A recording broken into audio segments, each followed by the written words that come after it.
Y'all help me, somebody. Senator Al Franken had to resign, and so did John Conyers. Both of them. Trouble. Also, Matt Lauer from the Today Show. It's over for him. Dynamite. Dynamite. Listen, I took this from my 8-year-old son. He had a terrible stomach ache, and I asked him why. He said because he had ate some Doritos Dynamite. I said, what you mean, son? You been eating some dynamite? He said, Daddy, my stomach is hurting just like dynamite. I said, fool, don't you know you don't eat no dynamite? He said, yeah, but they was good, and they was hot. I said, what do you mean? I said, his mom went and got the package. His mom said, take these rest of these dynamite and throw them away. Put them in the garbage. I said, you want me to put them all in the garbage? She said, yeah. He's in the bathroom now, bent over, his stomach hurting, eating these dynamite. She said, I ate 2 of them, and it made me go, my stomach started hurting. So my question is this. Listen, I don't know about, listen, I know there are nationalities that eat a lot of hot stuff. Understand? I understand that over across the border they eat a lot of hot stuff, and I guess it don't affect them. And other nationalities probably eat a lot of hot stuff also, but I really don't think that this hot stuff, dynamite stuff, and all this peppery stuff to the bone, I don't think it was meant for black people's stomach. We got enough problems as it is. Heart problems, diabetes, you name it.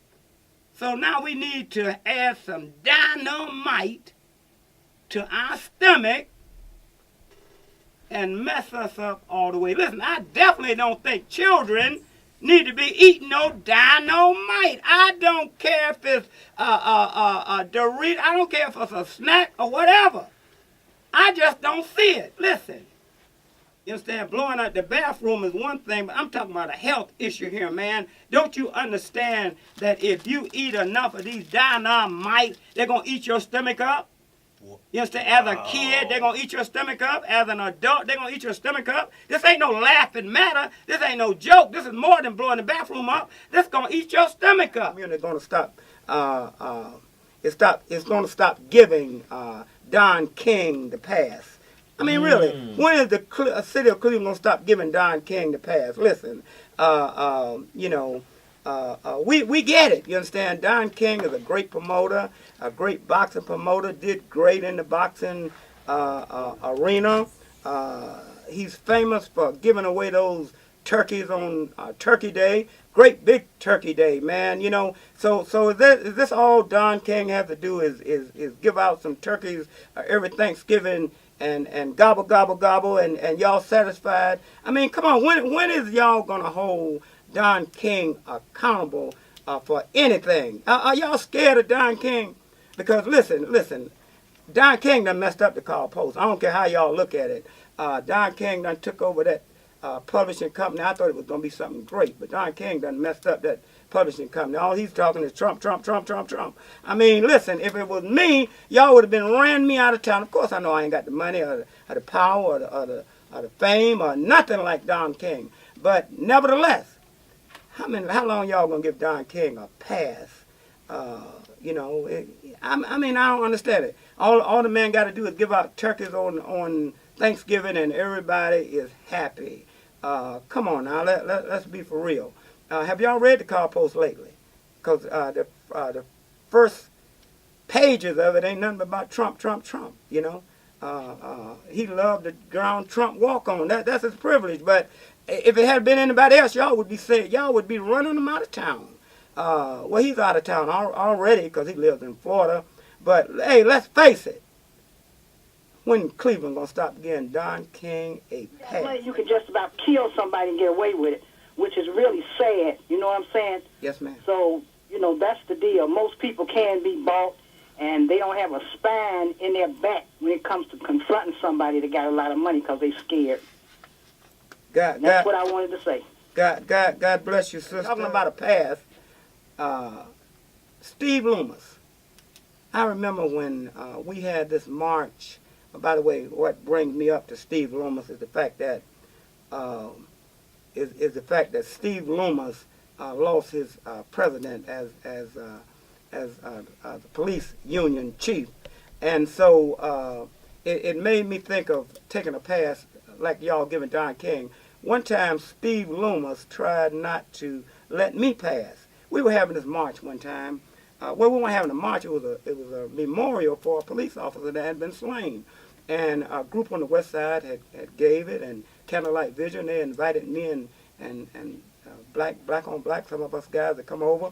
So we went over to join with the West Siders, and we started in the church, and then it wound out to a march to this particular spot.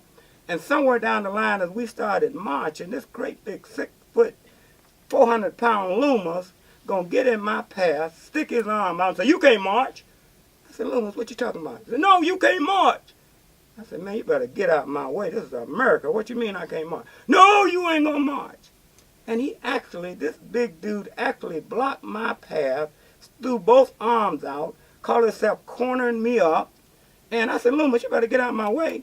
And man, I'm telling you, Loomis was on something that day. My brothers, Alvin and Calvin, they can tell you. They all in there black. They had to come up. "What's wrong with you, Loomis? Let that man." And he had me all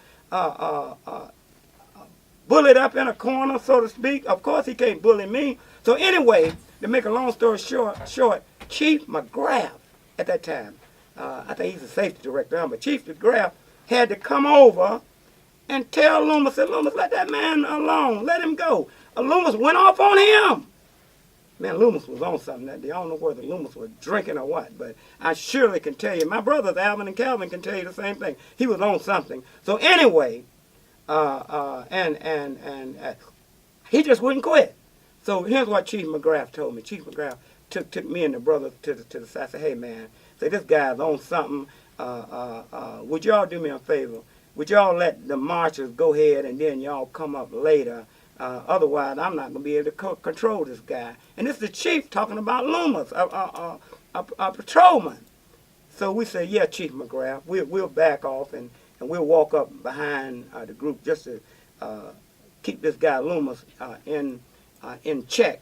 And so we let him go ahead on, and then we came on up later. But Loomis didn't give me no pass that day. And guess what happened?